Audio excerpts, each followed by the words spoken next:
Good morning, everyone. So today is a special stream.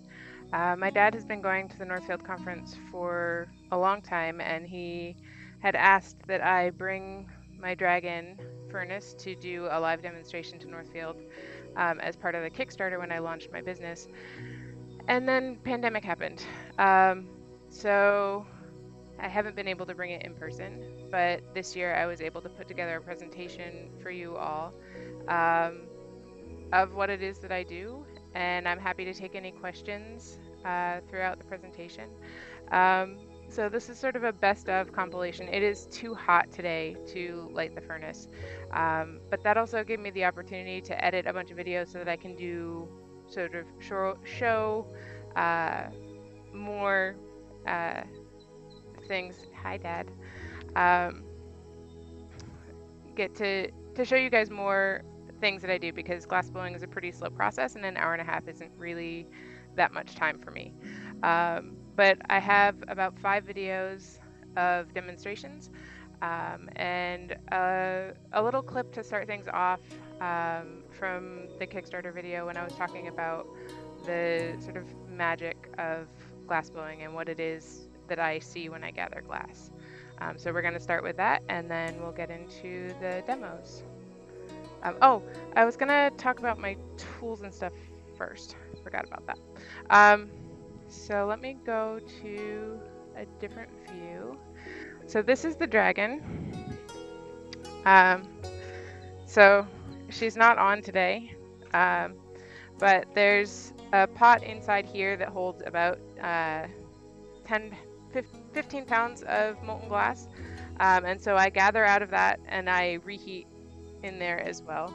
This is the door to the annealer. So when I finish a piece, it has to go in here, and it gets pulled down the length of the tube on these little cars that are just like little mesh trays, because the glass has to cool slowly, and so the heat from the furnace sort of escapes down this tube, and the further it gets from the source of heat, the more it's able to cool off. This table is called a marver. It's just a steel table that I use to roll and shape the glass, which you'll see in the videos. These are different ways that I can apply color. This is powder, which is just what it sounds. It's colored glass that's been reduced to a powder. And then these are 2 different kinds of frit. So this one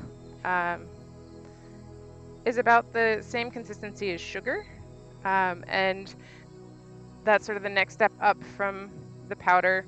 And then it goes in incremental sizes up to this, which is a size 4, which is like pea stone sized pebbles of color.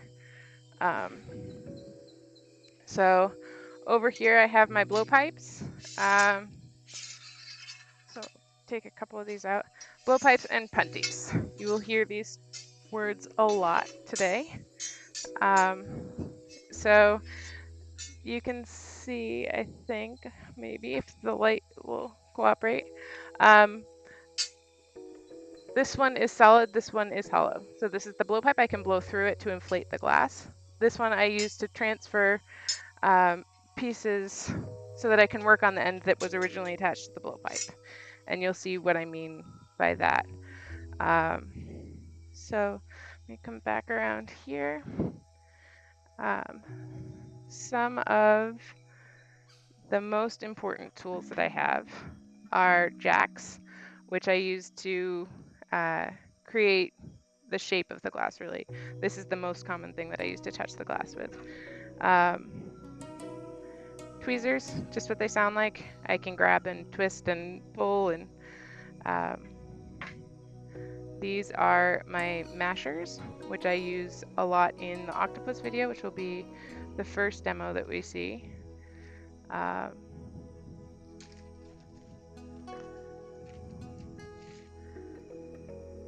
Wet newspaper allows me to hold the molten glass with very, like, it feels almost like you're shaping clay with a potter's wheel.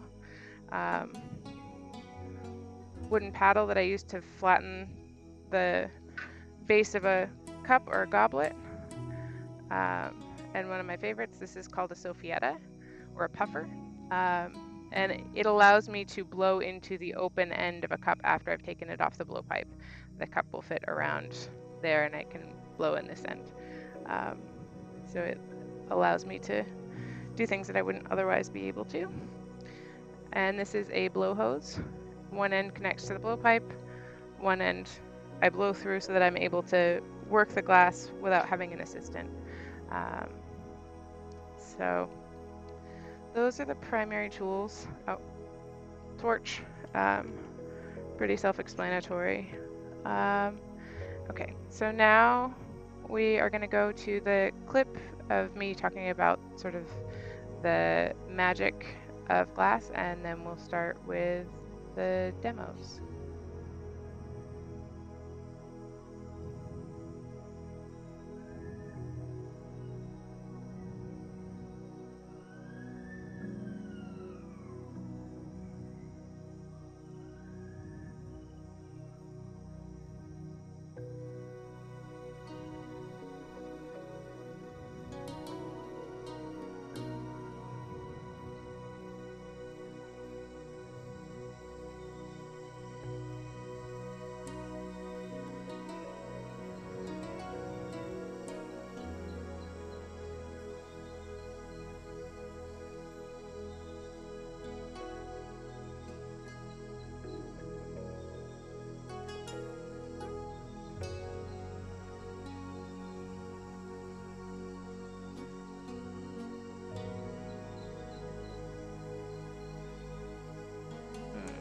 Alright, so I hear there was no audio for that. Not sure why. There should have been. It says that there is. Here we go.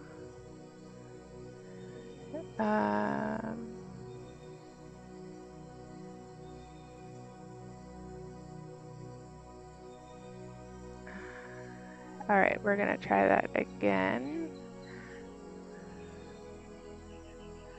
All right. The first time that I Do you guys have audio this time? It was just magic. When you look into the furnace, it's this white hot glowing sort of inferno inside this tiny door, and you reach this blowpipe in and you look for the reflection of the blowpipe on the surface of the glass. The heat in the glass is the only source of light inside the furnace. So you are looking at the reflection on the source of light. There is no other place that I can come up with that you can see that. You don't see your reflection on a light bulb. You don't see your reflection in a fire. It's like seeing your reflection on the surface of the sun. There's nothing like it. And it is, every time I gather glass, that's what I see. That's what I think about. And I don't think it'll ever go away. All right, so the first demo that I'm going to show you guys is an octopus, which is something that I have been starting every stream with for a while. A lot of spooling.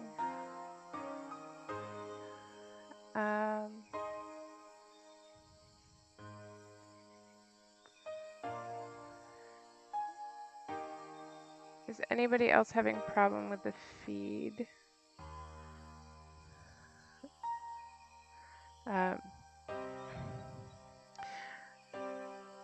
Okay, so that if it's having a hard time loading, you'll be able to see it probably more clearly on the VOD, which is the recorded video that will be available on the same link after. So you should be able to see it without any buffering later. It's a bummer that it's doing that.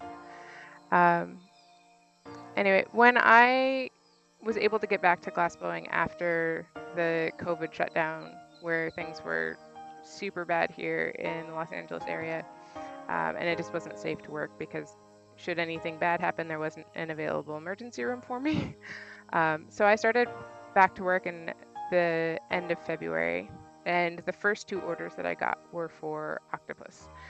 And the first one was going to Uganda, and which just sort of blew my mind. And then the second one was going to Singapore. And so I took that as kind of a challenge to see how many different places in the world I could send octopus in the next year. And so far, we have quite a list. So we've got them in Uganda, Singapore, Japan, Norway, Belgium, about 12 different states, I think, Australia. So we have,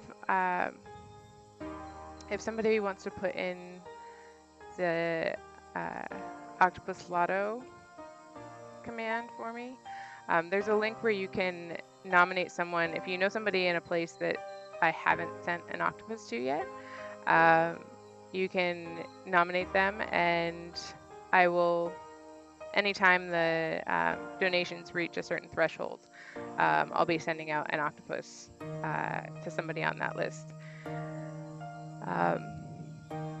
so that we can see collectively how many places we can hit. There's a map that will show at the end of this clip, but also on my website, that shows all of the places that we've hit so far. So if you think that you might know somebody in a place but you're not sure if I've sent one there, take a peek at the map, and we'll see. So in the demo so far, what I have done is picked up the initial color, and I'm just getting the shape of the octopus, like the glass,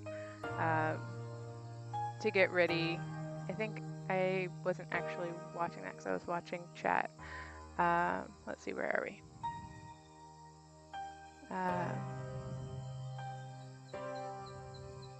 Okay, so I have gathered clear glass on top of the color, and I'm getting it ready to start giving it the final shape.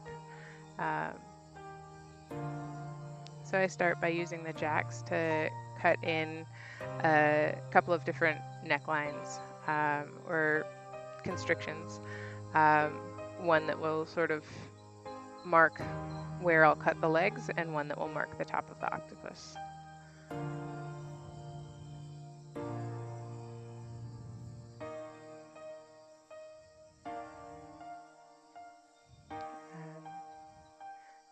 So here I'm using the regular shears to cut apart the legs. I start by cutting it in two and then reheating.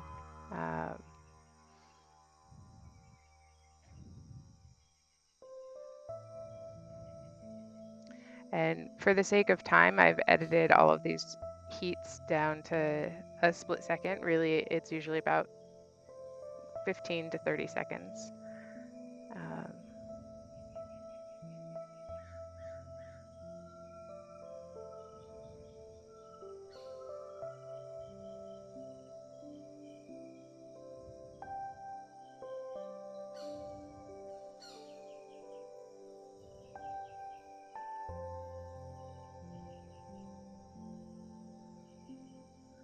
So I've now cut the legs into 4, and I'm about to cut them again to get the final 8 legs for the octopus.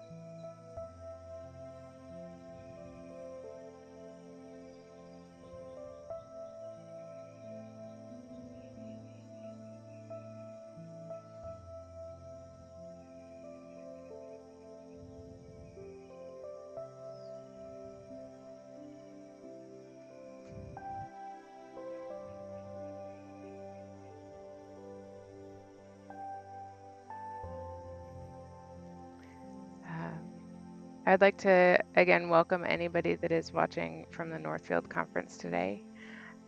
If you have any questions about what you're seeing or what I'm doing, please feel free to pop them into the chat and let me know. If you're watching but don't have an account on Twitch, you won't be able to add to the chat, but it should be pretty easy if you want to sign up, and it's just an email and username kind of thing. It's completely free, and then you can ask any questions that you may have. So that's the final shape of the legs of the octopus there, and then I'm gonna heat it again and grab the punty so that I can turn it around and shape the top of the head of the octopus.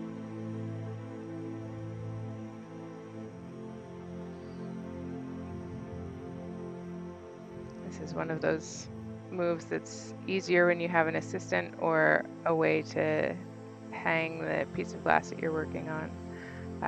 You saw there I was balancing on one leg to be able to roll the punty into its final shape there, because I had to hold on to the pipe that had the octopus on it. So when I go to transfer something onto the punty, I try to get the punty as centered on the bottom of the piece as I can. Less important on the octopus than just about anything else I do. And then where the tool touches the glass there, it creates a chill spot that causes the glass to break more easily there. Molten glass is a liquid, and so it doesn't break in the same way. But as soon as it starts to get below about like probably 1,000 degrees, it'll break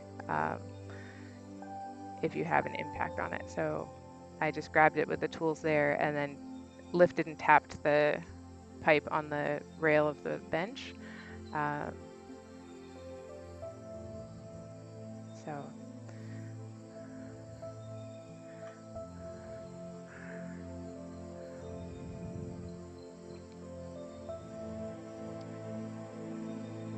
in this shot, I'm using the torch to heat let me see if I can grab one.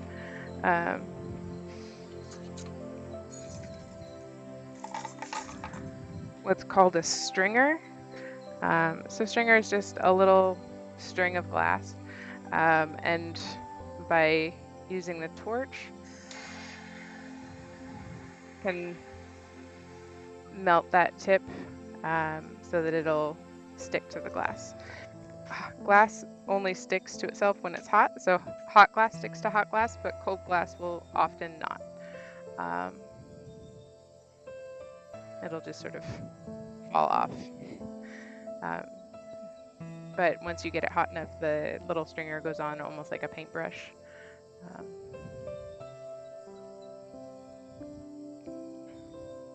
It's a paintbrush that you have to control by holding the far end of it, so your dexterity with it is not the same as if you were holding up where it was hot.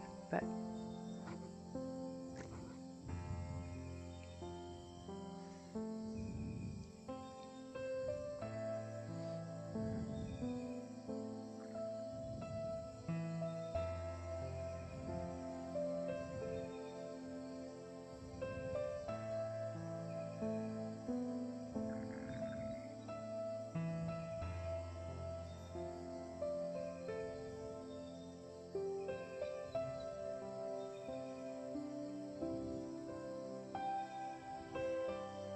so when I say that it's too hot to blow glass here today, it's already I'm on the West Coast, so it's only 10:30 in the morning. It's already over 80 degrees Fahrenheit, which is, let's see,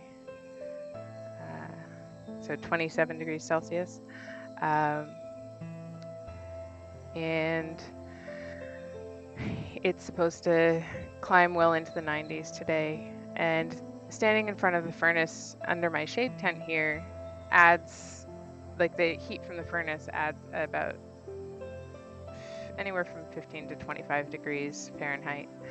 And then standing directly in front of the furnace when I have to reheat things, it can get up to 160 degrees, which again, let me do the math really quickly here.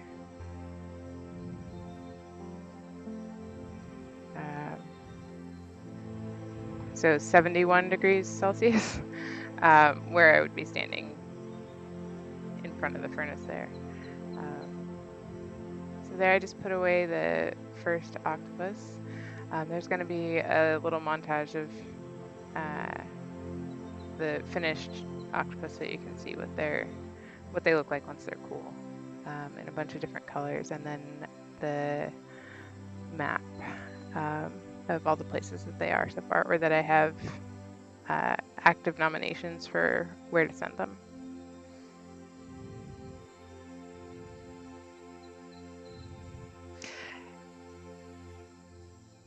Yeah, Sarah, it is really, really hot in front of the furnace.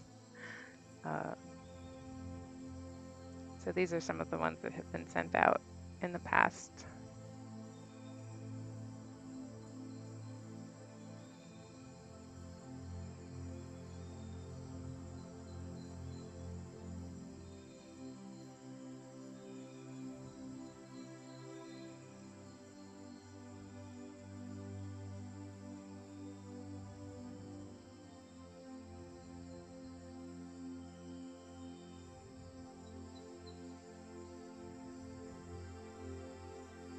All right, so the next thing that I'm going to do is a cup.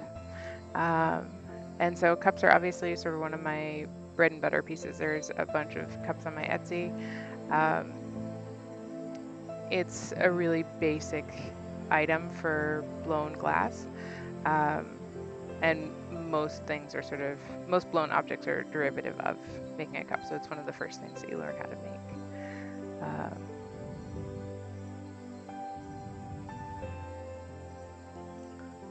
So if you watch closely here, you can see the bubble inside the glass is appearing and growing. One of the things that has always mystified me is the degree to which the bubble grows and the glass itself doesn't seem to. And part of that is the optics of the round glass that make it look bigger inside than it is, and part of that is that it is increasing the volume, but it's just the physics of things makes it look like it's not that much bigger. So in the really blown out, hard to see part of this video, I am gathering color over the clear. So I'll go back and forth a couple of times. I think for time I edited some of the color pickups out here.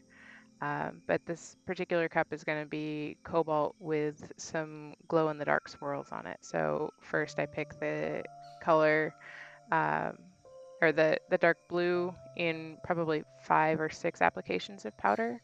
And then I rolled across the marver to gather the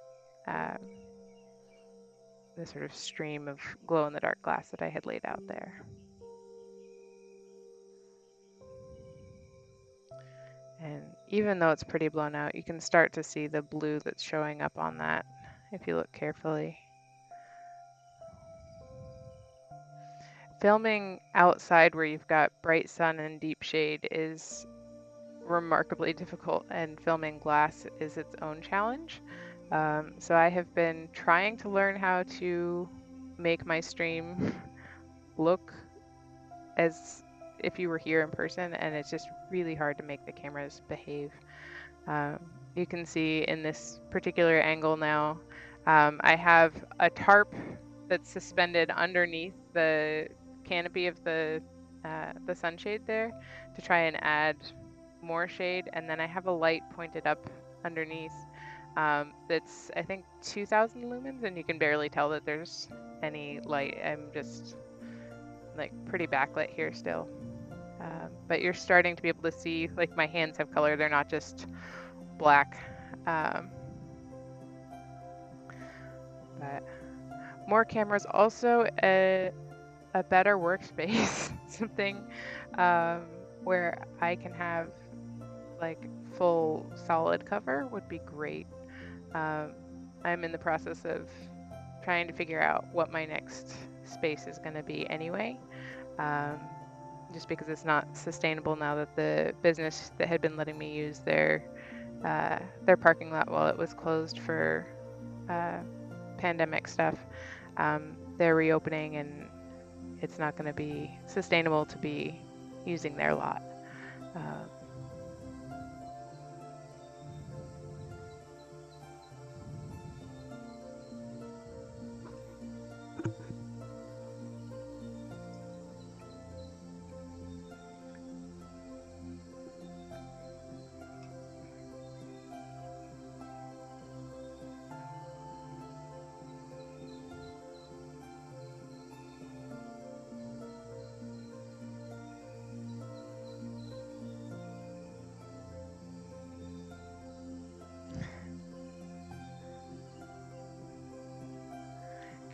So now I have gathered the clear glass out of the furnace over the colored core. So whenever I do things with color, it's really colored glass in the frits and powders sandwiched between layers of clear. And just because of the optics of glass, it ends up looking like you're just looking through pure colored glass.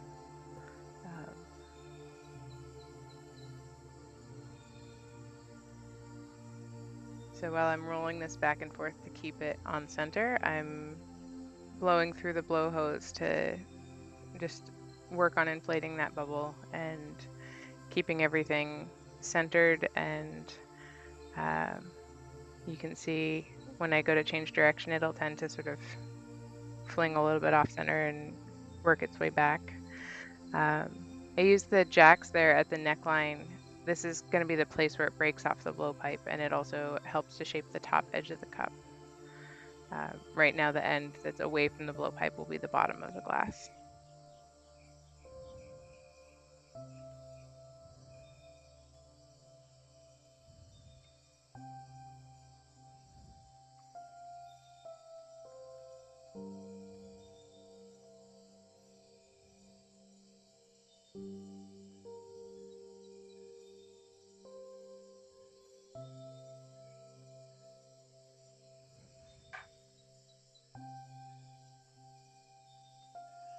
So each of those times you see that I sort of move out of the frame and come back is really about a 30-second reheat on this cup. But again, cutting it down for time so that we can squeeze more things into the hour and a half.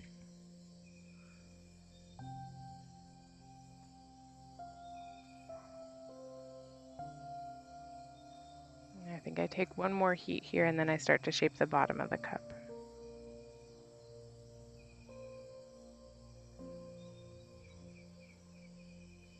So again, using that wooden paddle, I just press on the bottom of the glass and it'll create a nice flat surface for the cup to rest on.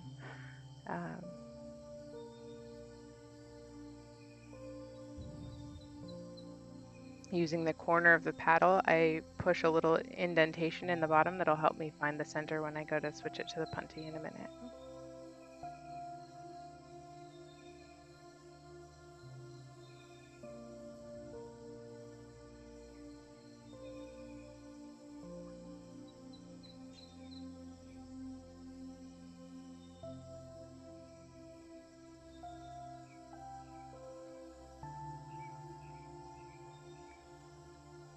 Yes, Trista, it is a latex hose, I believe, a rubber hose.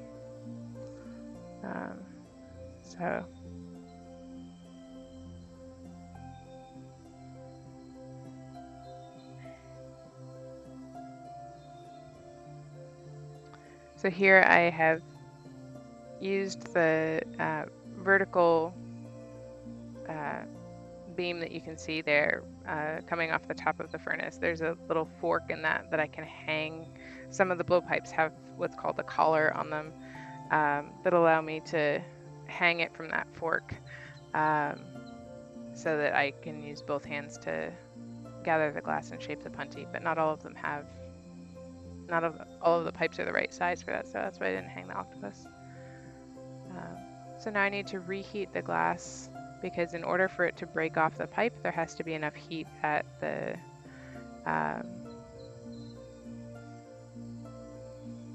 point that I need it to break so I can make enough of a temperature differentiation and have it break only where I want it. Trista, I don't know. It's just how they sold it to me. I suppose any flexible hose of the right diameter would fit onto these things. There's just a little mouthpiece and the piece that goes onto the blowpipe.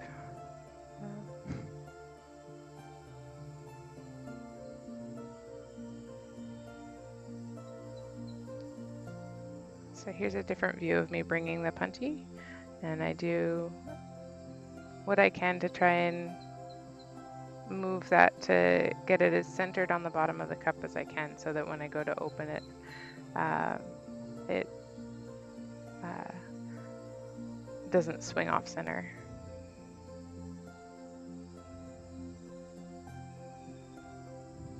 Thanks, Dad.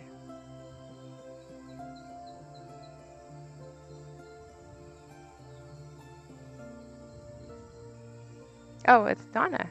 I have Shrinking Shrink and Shrinking Dock.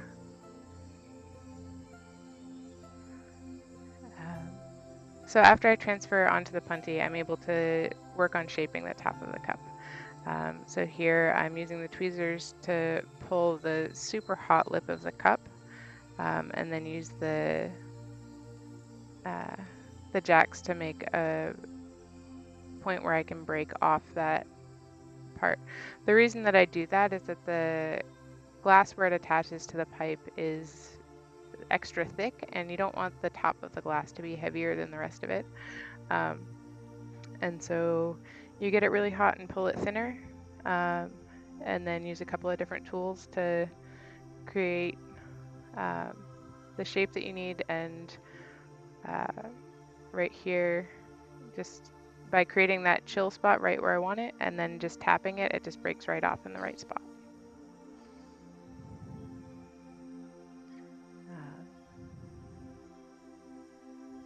Using the jacks to open the mouth of the cup because that constriction point was really small. And then another heat, and then I believe we take the soffietta, and you can see why it's so nice to be able to inflate it from this end as well. It just makes a much more even, and when you blow a bubble, it always wants to go round. Whereas if I were touching it with the tools, everywhere the tool touches the glass starts to chill the glass pretty instantly. Even if the tools are hot enough to burn you, they're much cooler than the 2000 degree glass or 1400 degree glass, whatever it is once it's been reheated. 2000 is when it's fully molten. But after I have used the soffietta to inflate it, I can shape that and create the sides that I want. So for this, it was sort of a stemless wine glass type shape. So it has a rounded bottom, but the sides are sort of sloped until I get the mouth the size that I want it to be.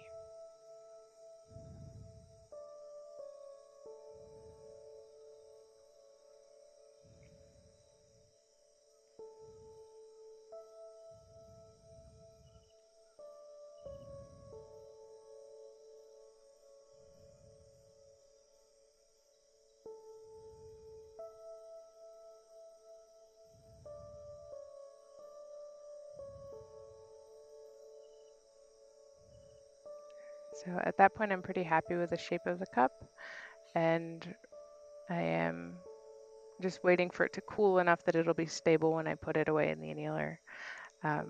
First, I get it cool to be stable, and then I will bring it over to the furnace and, oh, that's just cropped out, I think, a little bit too much. I was trying to show it to the camera, but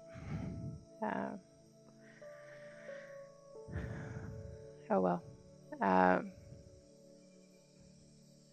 Anyway, I bring it over to the furnace to do a couple of quick flashes to try and get the temperature on the inside of the glass the same as the temperature on the outside of the glass so that it has the best chance of not cracking. If the inside of the glass is cooling more quickly than the outside,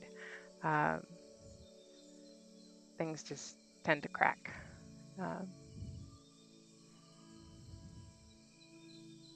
Sarah Blown Away is amazing. The people there are just phenomenal. So the next demo that I'm going to do is a pomegranate ornament. These were something that I started making for Christmas last year.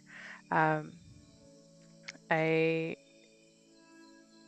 idea of a pomegranate as a symbol of sort of waiting to be reunited with a loved one was just an idea that felt really appropriate for a COVID Christmas. And I really fell in love with making these.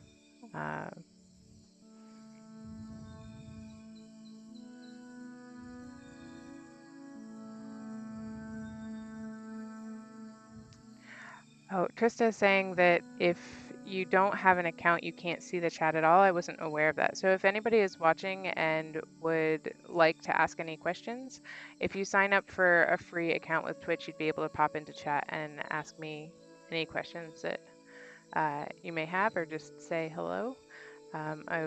Again, welcome to anybody that's watching from Northfield. Really happy to finally be able to share this stuff with you, and hopefully I'll be able to bring the dragon to do a live presentation in a future year when things are happening in person again.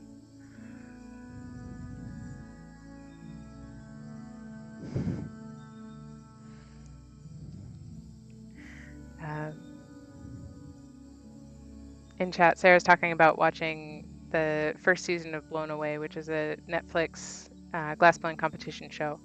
And throughout the show, inevitably in most episodes, somebody's glass lands on the ground and breaks while they're in the midst of a high pressure situation. And that's the reality of glass.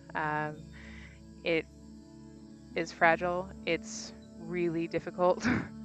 It's hard to keep all of the things in motion, but when you're working on something, you just have to go into it knowing that it may or may not make it, and try not to get attached to it until it's finished.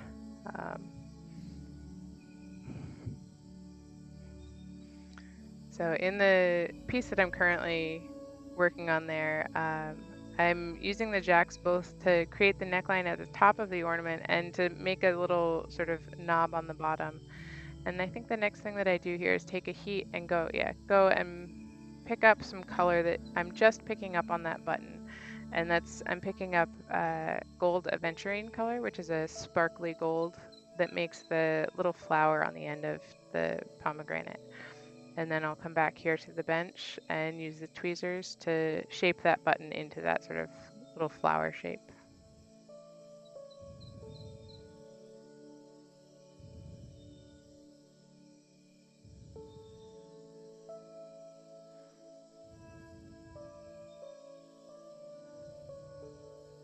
Back to the jacks.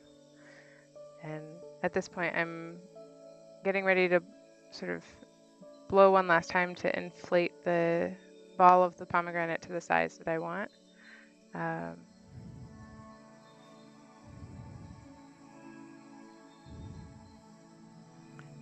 So Faith is talking in chat about a time when she was helping me record for, I don't remember if it was for the Kickstarter video or if it was in my application to apply to be on Blown Away. I had a piece that I'd been working on for about 2 hours, and the punty just got a little bit too cold, and I brought it back to the bench. And as I went to rest the pipe down on the rails, there's the finished pomegranate right there. Just the little tink of the pipe against the rail was enough to knock the entire piece onto the floor. And I just went, the piece didn't shatter as it hit the floor because it was still pretty hot, but the connection point to the metal had been too weak. So I went and got hot glass on the end of the punty and picked it back up and got it back in the heat. And good morning, Dana.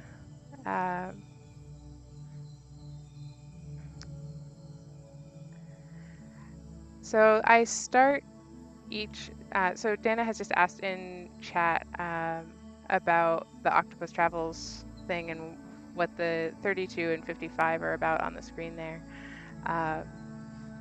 So I start every day with making an octopus because I'm trying to see how many places in the world I can send octopus to. So for anybody that's able to see the chat, there's a couple of links there. If you're not able to see the chat, all that same information is on my website, which is jessicayager.com, and then /octopus-travels. You'll be able to find all of the stuff about the octopus project. And also welcome, Dana, so glad that you can make it. So in the demo that I'm doing right now, I have knocked the pomegranate onto this piece of fiberfrax, which is sort of cotton type material that doesn't burn, but it's soft and catches the glass without scratching it, so that I can add the hook of the ornament. So with the other hand, I was gathering glass and heating it up in the furnace, and I'm now using the tweezers to bend that over into a hook that the ornament will be able to hang by. in just a minute there'll be a picture of what that final piece looked like. So into the annealer so that it can cool slowly. So these are what the finished pomegranates look like.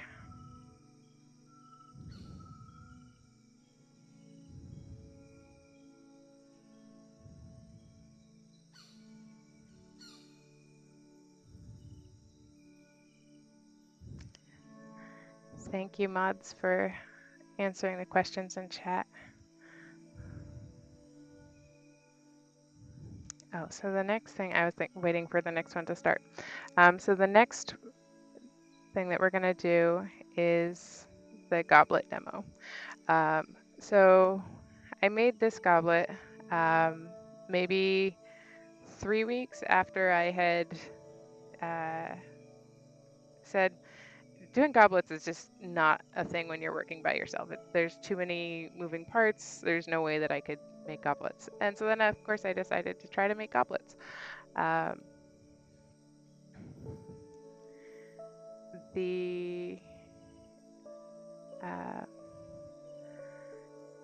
I'm going to let my mods answer that in chat for you.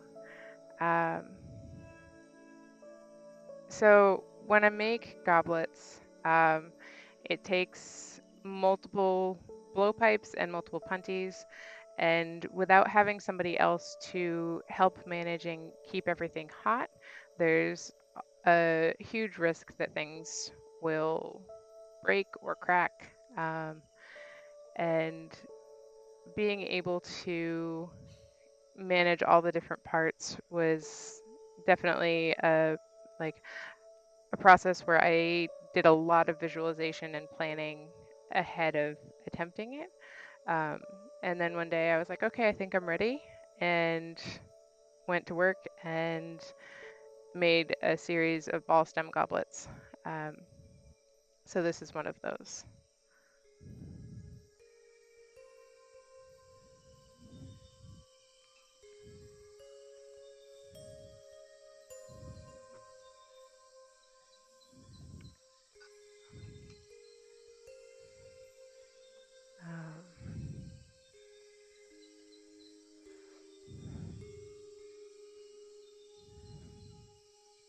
So the first step of making a goblet is to make the bowl of the goblet, the cup part. And for this one, I wanted it to be a complex set of colors, and so I have I think a cobalt and maybe purplish background, and then added the aqua silver, which is the color that I showed you that was the sort of larger pebble size frit. It's a really, really soft color, but it does super magical things. It's what's called a reducing color, and so when you put it in a flame that doesn't have enough oxygen, the flame will chemically pull oxygen out of the glass and change the appearance. So it brings all of the metals dissolved in the glass to the surface. And what silver does in glass is makes these sort of iridescent, just exquisite, like oil on water kind of colors.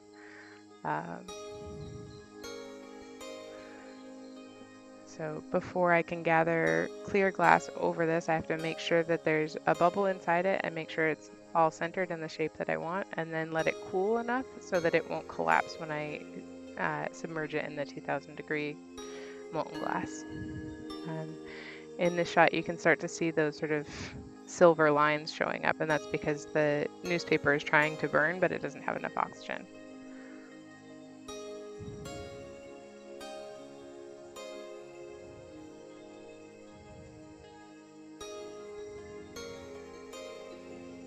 So I gathered clear glass over the end of that, and I'm just using the marver to push the clear glass further up so that I didn't get too much on there.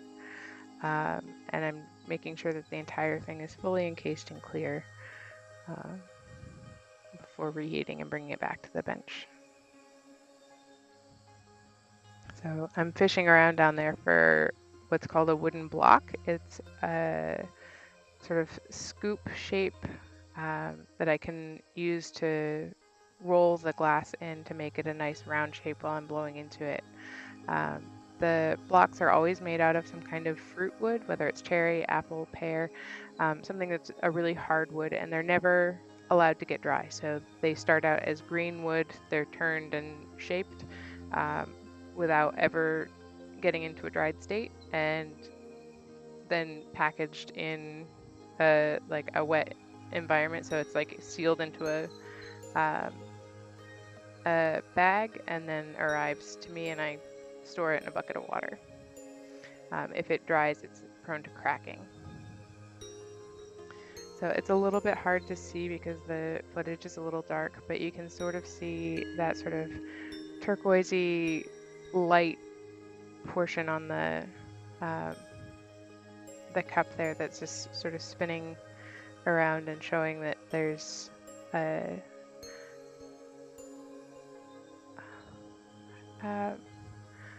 I didn't see the alert go off. Thank you so much for the donation towards the Octopus Travels. That's super exciting. Let's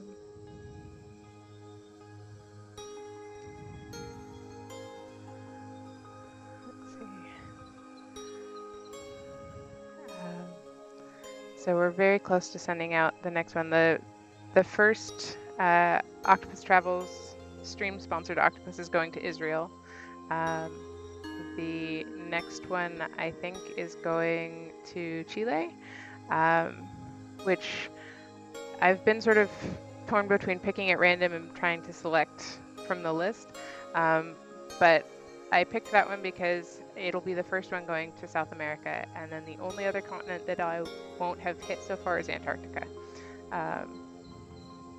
So that's why I picked that one. At this point now in the video, I'm working on the clear glass ball that will become the stem of this goblet, and so I'm having to manage reheating both the ball and the cup portion. And I'm about to bring it over so that I can transfer the ball onto the cup.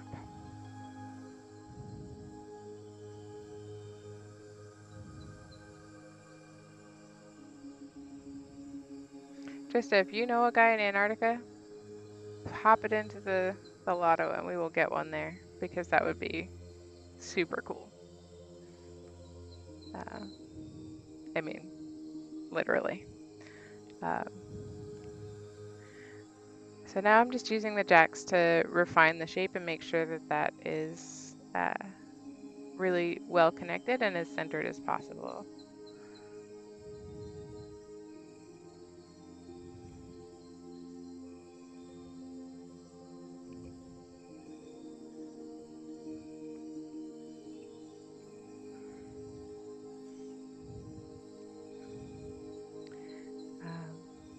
Now I'm hanging the piece up because I need to gather the glass for the foot.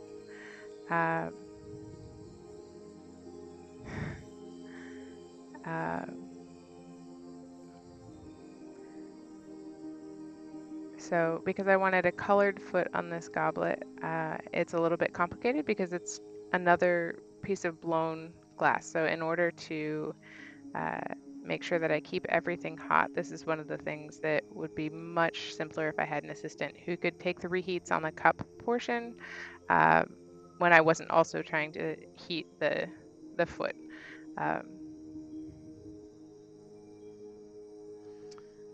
So the opening of the dragon is about 7 inches in diameter, and being able to keep the sort of cup and then the foot moving inside there, because you have to keep everything always turning in order to keep it from sagging off center. And you need a lot of heat on the foot because you have to get it blown out, and you need enough heat on the cup to keep it from cracking. So there's a lot of sort of just keeping everything in mind on that.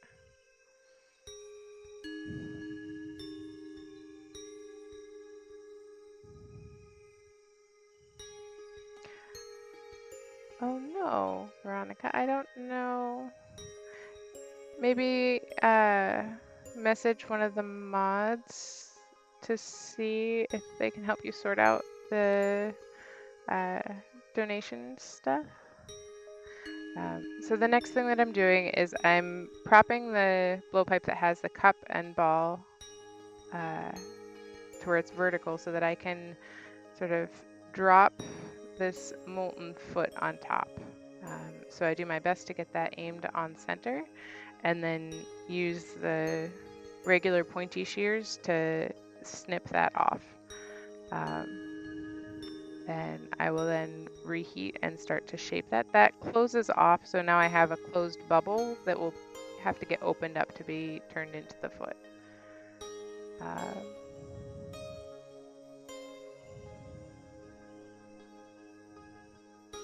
So first by sort of pulling on that and then just making sure that that's centered, and then using the diamond shears, which are this tool, so it has a spot where I can squeeze all the way around instead of the regular shears that just snip like scissors.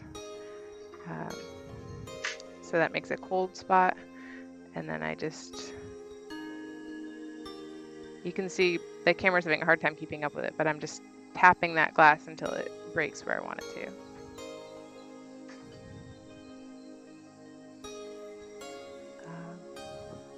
Took a reheat and then using the Soffietta to blow into the foot so that I can try to open that up a bit.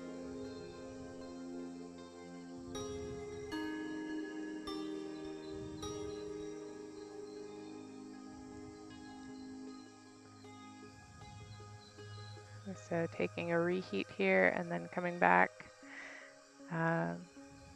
using the jacks to start to open the foot. That bubble is going to get turned into a flat plate that'll be the bottom of the goblet. So I'm just trying to use the jacks to push it to be more centered on the ball, and just continuous reheats here at this point, needing to make sure that I keep the place where the glass attaches to the blowpipe is called the moil, and if that gets too cold, then the whole thing can just fall off. So with the thin glass of the foot getting the most heat, it gets hot faster, and so you have to keep taking heats and then adding heat here with the torch to make sure that the moil stays hot enough that you don't run into trouble. One of the most likely places for it to just fall off is when you go to reheat it again and it just pops, and so then the glass lands in the furnace, which is less of an issue. I mean, it's the end of a piece if it does that, but it's less of an issue if you have a separate heating chamber. But because I reheat over my pot of molten glass, all of that colored glass would contaminate the clear glass that I need for all the rest of the pieces for the day. So it's really important to make sure that that stays hot enough. Now I don't have a proper footing tool at the moment, which would just be sort of 2 hinged wooden paddles with a little cutout for the stem of the goblet to spin as you squeeze the 2 things. So I'm just using my mashers here to squeeze and flatten the foot of the goblet.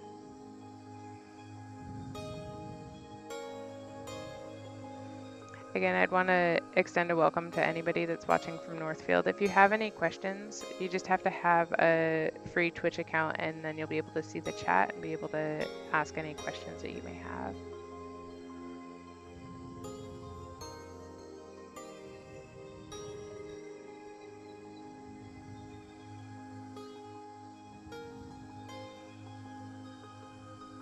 I'm just using the torch to add some heat to a particular spot that I'm trying to get to flatten out.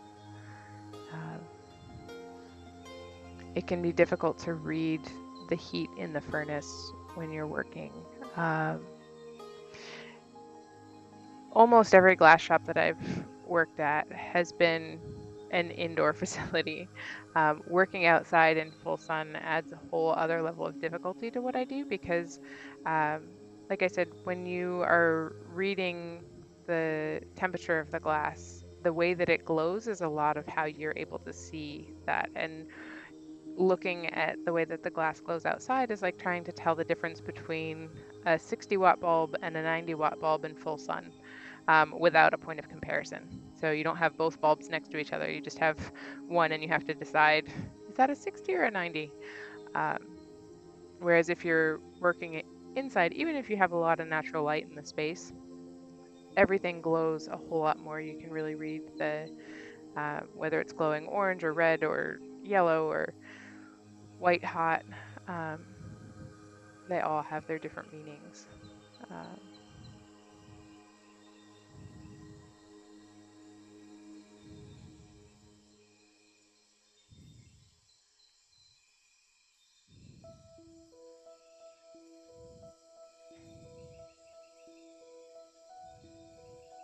so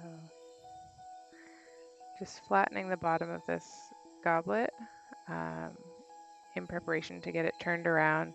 Now, the foot of this goblet is a little bit too small for the size of the cup, but I'm able to adjust for that once I get it turned around. I can remove a fair amount of that glass on the cup um, when I do the trimming step. Um, so I can sort of pull it longer and skinnier, and that'll bring the diameter in. So it won't be as off balance um, when the piece is finished. I go and hang it on the forks up there and prepare the punty. I always dip the punty or blowpipe in that bucket of water there before I gather on it. It's called quenching the rod, and it helps get any of the sort of flaking hot metal to just chill and fall off so you don't end up with a bunch of metal shards that have sort of burned out and let go of the main rod, so that you don't get dark spots in your finished glass. Also makes the glass stick better.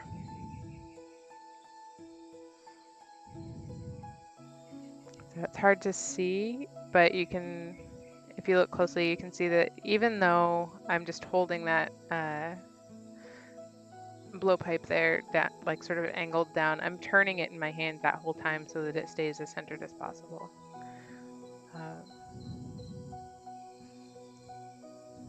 Again, trying to center that punty through the full height of the goblet. So if it's not exactly centered on the foot, that's not so much of a problem. I need it to be centered on the ball and on the bowl of the goblet. A little tap there and it breaks free of the blowpipe because of that constriction. And again, when I go to put the blowpipes away, I have to quench the rod to get the glass to start to break free of it.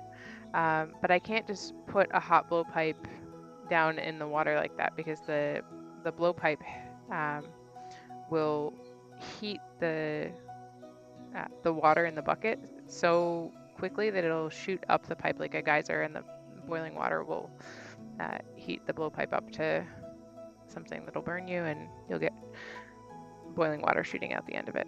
So I always cap the top of my finger. That's why I don't just throw it in the bucket.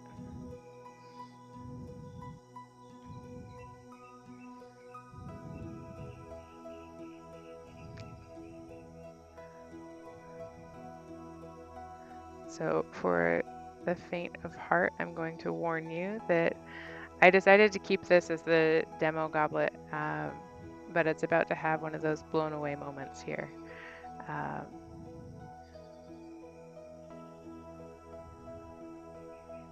So here I'm using the diamond shears to cool that edge of the glass there, and I go to knock that tip off, and the whole thing just came off the punty because the punty wasn't hot enough. So at this point, the glass broke in a couple of spots, and I decided that I was going to be stubborn with this one and try to see if I could fix it. So I got fresh hot glass on the bottom of the punty and picked up um, the foot of the goblet there. Used my tongs to pick up the cup, and then I had to pick up some hot glass on the end of the clear ball in order to get it to stick back to the bowl of the goblet. And at this point, the bowl of the goblet is getting really cold. So it's dipping below 1,000 degrees, which means that when I go to flash it here in the heat, it cracked in multiple places. And I decided that I wanted to see if I could get it to heat back together, knowing that it would never be what it was before, but I just wanted to see the thing through. I had enough time into it. This is condensed for time. All of the reheats are taken out, and I think this goblet took about 48 minutes originally. In this demo video, I was able to cut down to 24 minutes.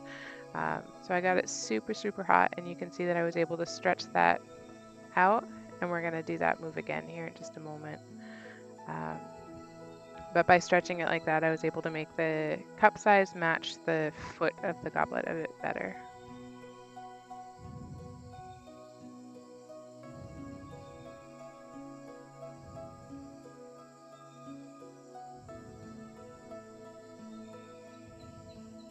So that was how we wanted that to go that time.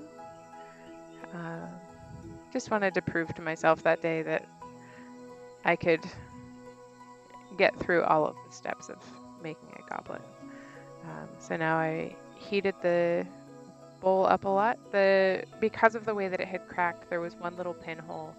So it only holds liquid in the bottom, like 2/3 or so of the cup. But the pinhole means that I couldn't use the soffietta to inflate the cup. So I'm just using the jacks to create the shape on this one.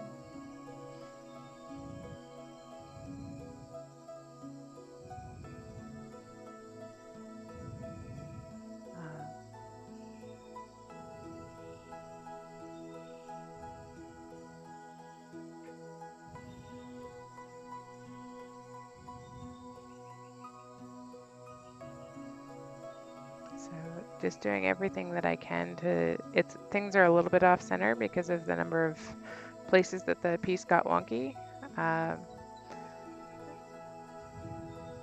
But you can see that I was able to sort of use a gob of glass to glue that back together.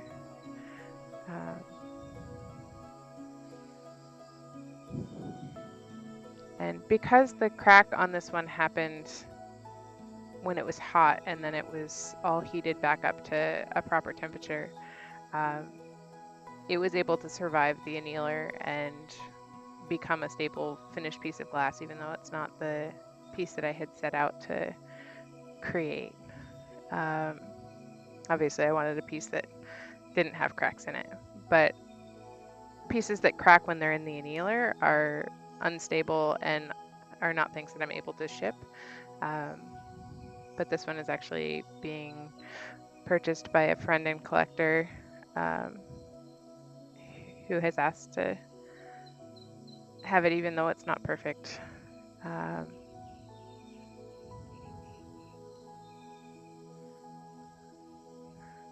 So this one, I'm just using the torch to melt in the punty spot on the bottom of the goblet before I put it away in the annealer.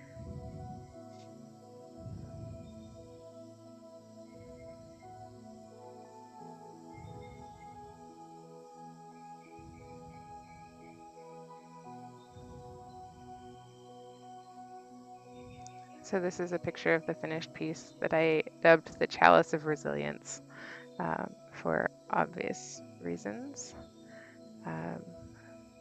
So the next piece is going to be a sea turtle with a rainbow swirl in the shell. I have been working on making a sea turtle design for a commission piece for another friend.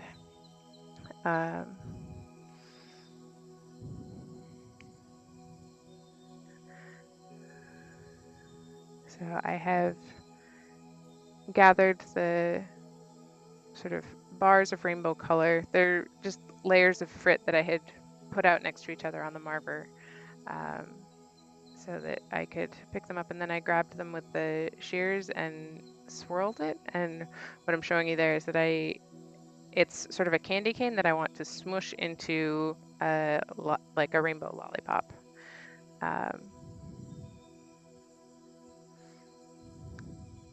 So I wanted that big pinwheel spiral instead of candy cane spiral. So I'm having to use the jacks to flatten it and smush it and sort of change the shape. But at this point, I can't flatten it too much because I need to gather the clear glass over it. And so it needs to not have sort of an undercut, essentially, so that the glass will go all the way around it.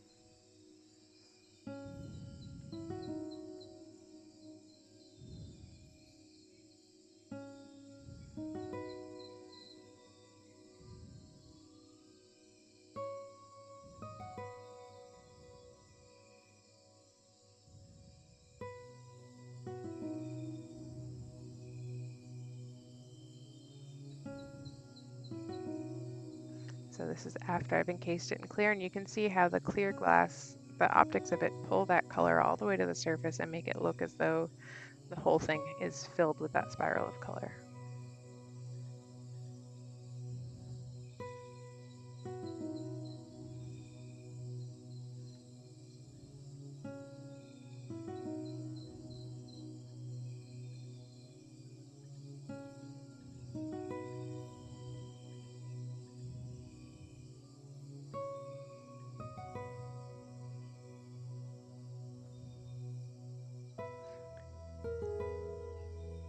Oh, I just noticed that the donation hit the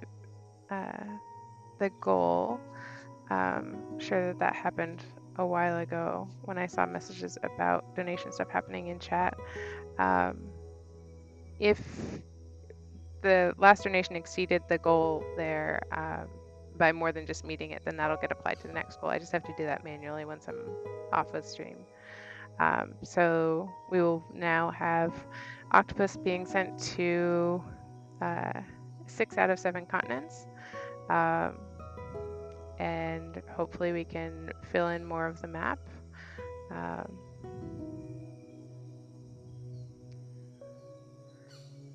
For anybody that wonders what it is that I'm talking about, you can go to my website, jessicayager.com/octopustravels or octopus-travels, and you can read about the octopus project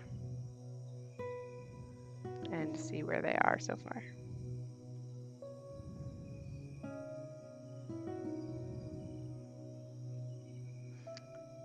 So when I'm doing sculptural pieces, I do a lot with the tweezers and sort of anything that I can push on the glass with.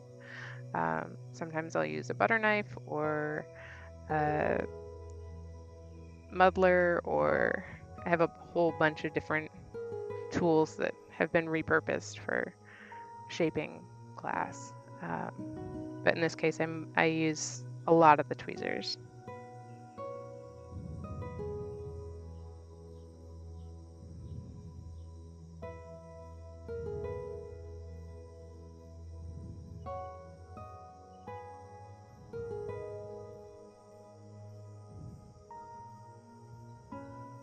And for anybody that can see the chat, there's links there.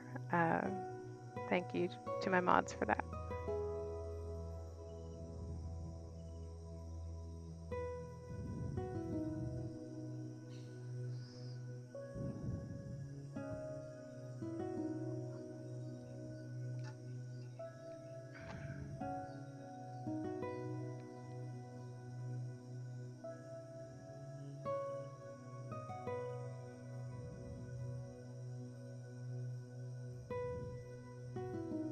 Without the heat of the furnace today, we are already approaching 90 degrees out here. So, getting warm.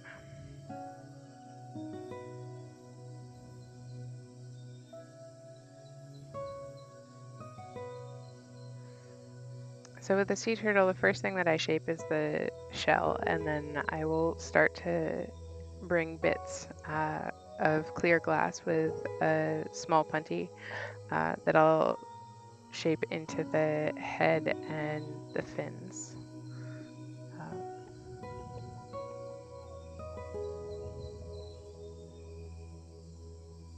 So right now I'm using the torch to spot heat the sort of head end of the shell so that I can shape that a little bit more specifically before I bring that extra glass there. Using the tweezers to sort of pinch and push the edge of the shell so that it sort of rounds up over where the head will come out of the shell.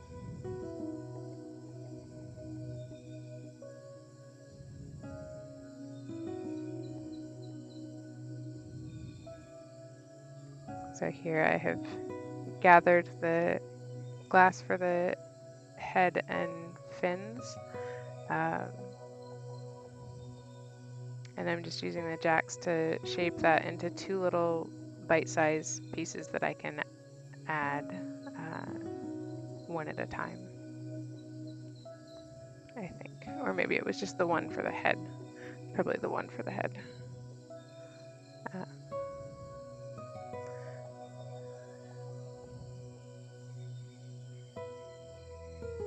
So just sort of setting that in under that lip on the shell that I created, and using these shears to create a chill mark so that I can tap it and break it apart from the punty.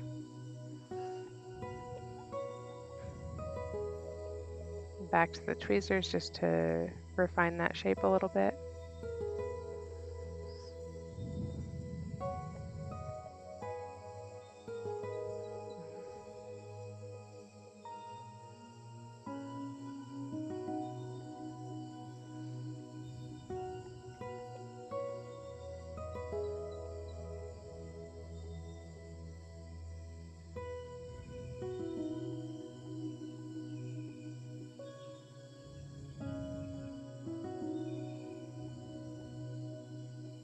This time I'll be marking this into the two bits for the front fins of the sea turtle.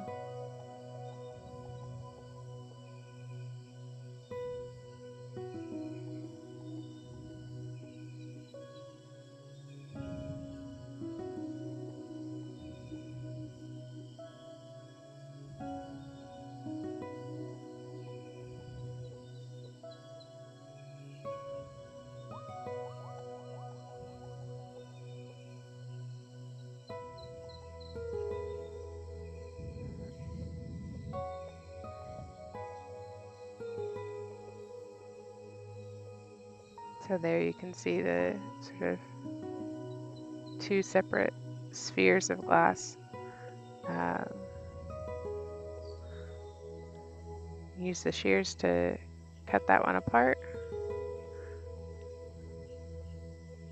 Bring both pieces back to the heat. Because where I used the tool to cut that apart, it was too cold for that second piece to stick. So I needed to get fresh heat on that before I brought the second fin.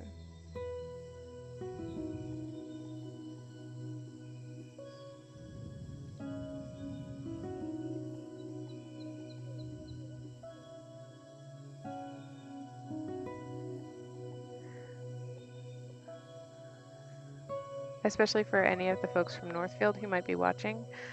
If you don't have an account, you can't see that there's a chat component to the video that you're currently watching, but if you sign up for a free account with Twitch, you're able to see the chat and ask me any questions that you might have.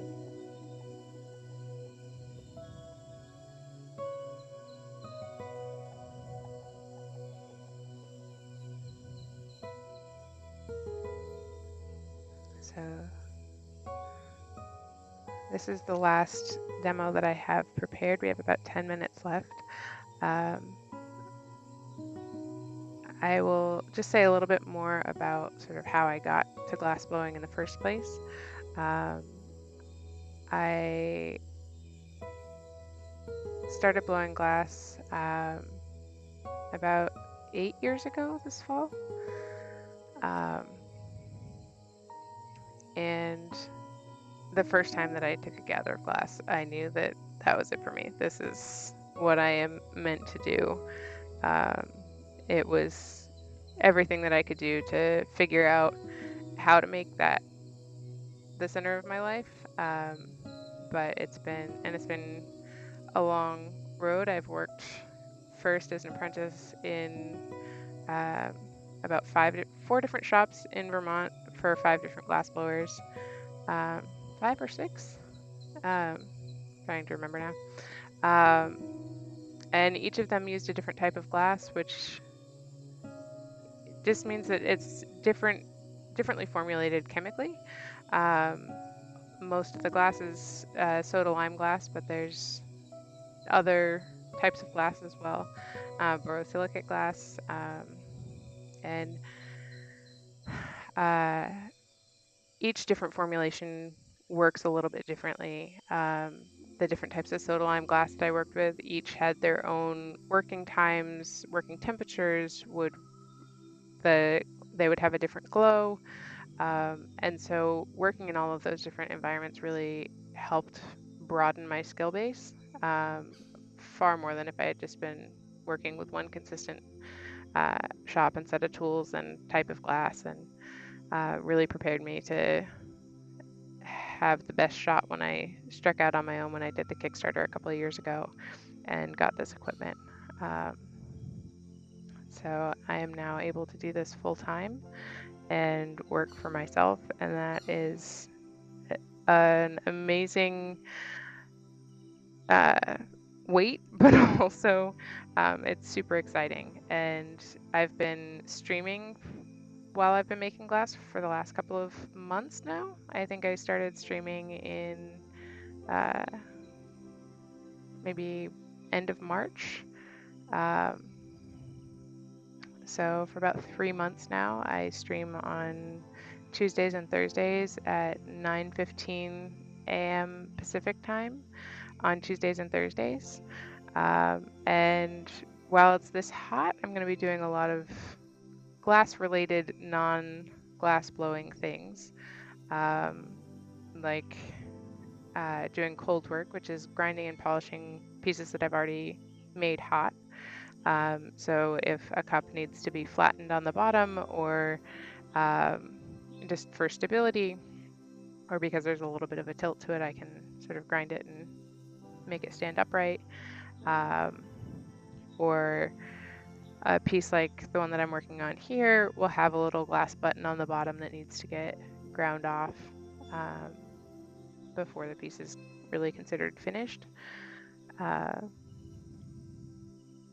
then I have a couple of other projects that I'm working on, like I made a bunch of drinking horns this spring, and so I'm making wooden metal stands for them, so there'll probably be some more of that. And we'll just figure out what I can do when it's too hot to light the furnace.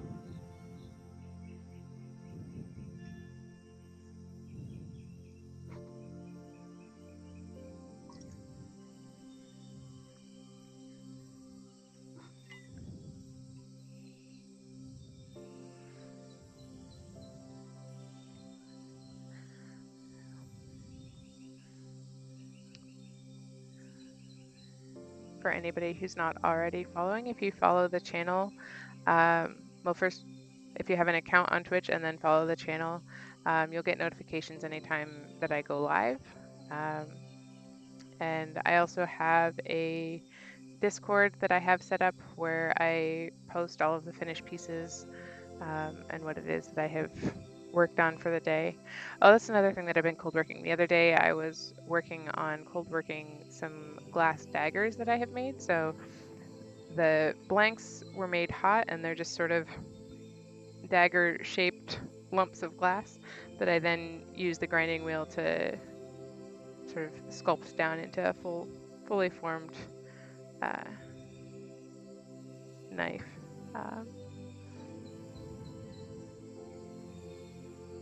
So just continuing to use the tweezers and the torch here to really refine the shape of the fins. By spot heating like that, I'm able to pull on the glass and pull pieces of it off. When the glass gets too thin and is too directly in the heat, it will just melt into two pieces, and so I can pull things to a point like I did on the fin there.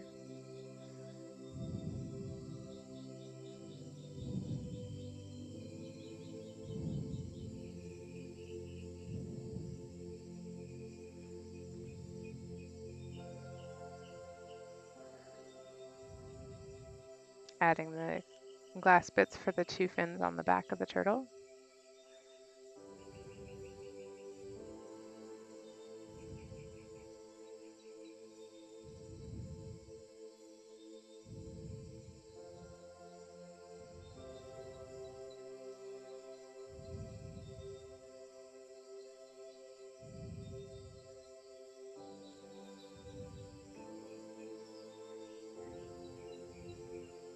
For the Northfield folks, I know that the workshop time slot is just about to wrap up, and if you need to go off to make another workshop at the next time spot, thank you so much for watching today. A recording of this whole stream will be available here on Twitch for the next 90 days if you didn't get to see the whole thing and you want to go back and watch any part of it.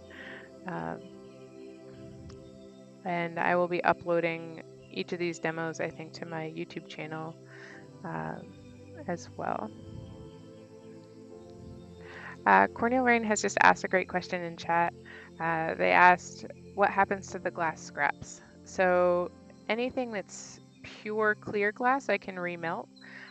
Anything with color, depending on the quality of it or the shape, I may or may not be able to pick it back up, like reheat it and apply it to another piece. If it's a cup that has broken apart, I will apply those pieces as shards on one of the ornament things that I do, which I have on Etsy called a phoenix orb, where I sort of remelt things that have broken and give them new life. But most of the colored glass just ends up in the trash if it's just chunks of things that have broken off. So there's the finished sea turtle.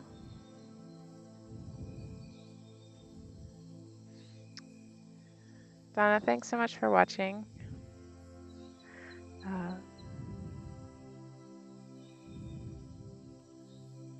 And I can't wait to hear what folks had to say. So